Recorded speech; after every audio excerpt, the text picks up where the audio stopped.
మీలో చాలా మందికి ఎస్ఎల్బిసి టనల్ విషయం వర్క్ విషయం మీకు చాలా విషయాలు తెలుసు, కానీ నేను కొన్ని మెయిన్ ఇష్యూస్ మళ్ళీ హైలైట్ చేస్తాను. దీనికి పనులు 2005లో మొదలైనవి.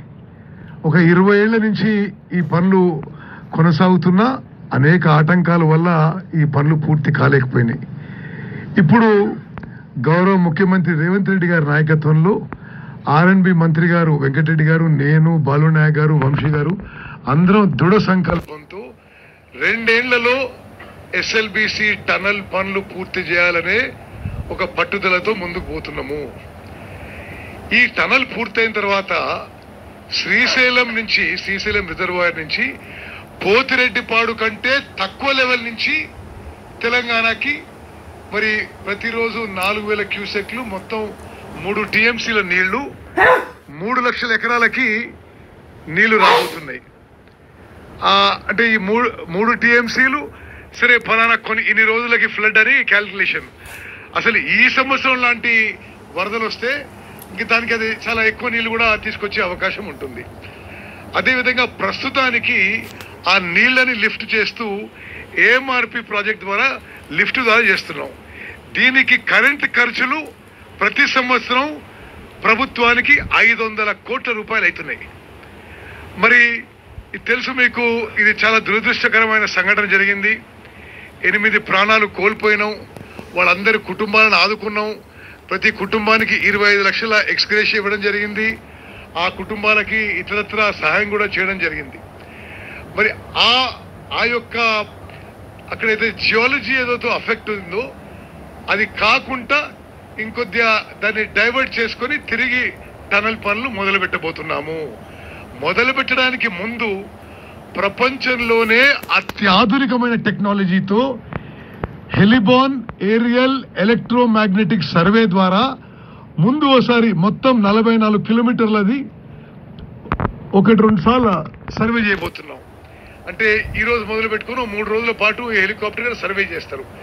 దాని ద్వారా భూమి నుంచి ఒక 800 నుంచి 1000 మీటర్ల కింది వరకు ఆ జియాలజీ స్ట్రక్చర్ ఎట్లుంది, ఎక్కడన్నా వాటర్ బాడీస్ ఉన్నాయా, ఎక్కడన్నా మినరల్స్ ఉన్నాయా, ఎక్కడన్నా ఫాల్ట్ లైన్స్ ఉన్నాయా అని స్పష్టంగా అది పిక్చర్ ఇమేజ్ అవుతుంది. భారతదేశంలో ఏ ఇరిగేషన్ ప్రాజెక్ట్ కానీ ఒక నార్మల్ వర్క్ కానీ ఇది ఈ ఏరియల్ ఎలక్ట్రోమాగ్నెటిక్ సర్వే ఎప్పుడు ఉపయోగించలేదు. ఇది కెనేడియన్ ఎక్విప్మెంట్.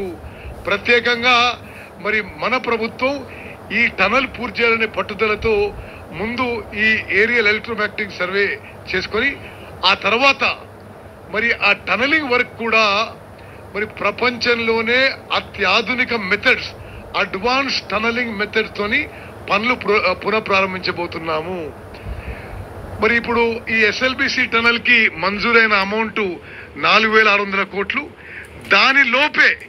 దానిలోపే మరి ఈ హెలిబాన్ ఏరియల్ మ్యాగ్నెటిక్ సర్వే కానీ మళ్ళీ పనులు పునఃప్రారంభం కానీ ఆ తర్వాత పూర్తి చేయడం కానీ ఇప్పుడు శాంక్షన్ అయిన అమౌంట్ లోపే చేయబోతున్నాం.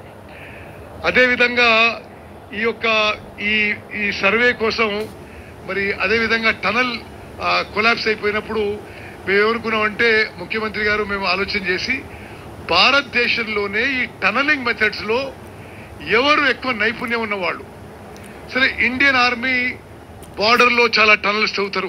చాలా క్లిష్టమైన పరిస్థితుల్లో వాళ్ళు టనల్స్ తవ్వడం జరుగుతుంది. వాళ్ళు ఇప్పుడు బ్రహ్మపుత్ర నది కింద ఒక టనల్ తవ్వుతున్నారు. రోహతాంగ్ పాస్ లో ఒక టనల్ ఈ మధ్యనే మరి ఇండియన్ ఆర్మీ చేసిండ్రు.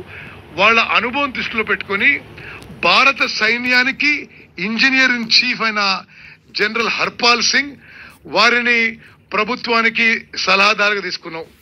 అదేవిధంగా కర్నల్ పరీక్షిత్ మేరా మీరు చూసినప్పుడు ఆయన ఇండియన్ ఆర్మీలో పనిచేసే ఆఫీసరు. ఆయన రెప్యుటేషన్ మేరకు భారతదేశంలో అన్ని మేజర్ టనల్స్ లో కన్స్ట్రక్షన్ లో ఇన్వాల్వ్డ్.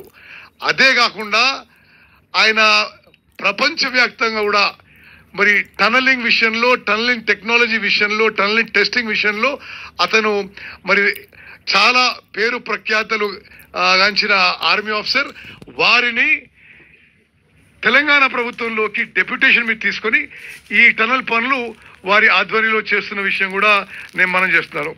ఈరోజు మరి ఎస్ఎల్బిసి టనల్ విషయంలో ఎంత మేము ఇంట్రెస్ట్ తీసుకుంటున్నాం, శ్రద్ధ చూసుకుంటున్నాం, ఎంత దృఢ సంకల్పంతో అంటే ముఖ్యమంత్రి గారి ఎంత బిజీ షెడ్యూల్ అయినా ఈ యొక్క హెలిబాన్ ఏరియల్ ఎలక్ట్రోమాగ్నెటిక్ సర్వే ప్రారంభానికి స్వయంగా వారు వచ్చినందుకు వారికి నేను మనస్ఫూర్తిగా ధన్యవాదాలు తెలియజేస్తున్నా.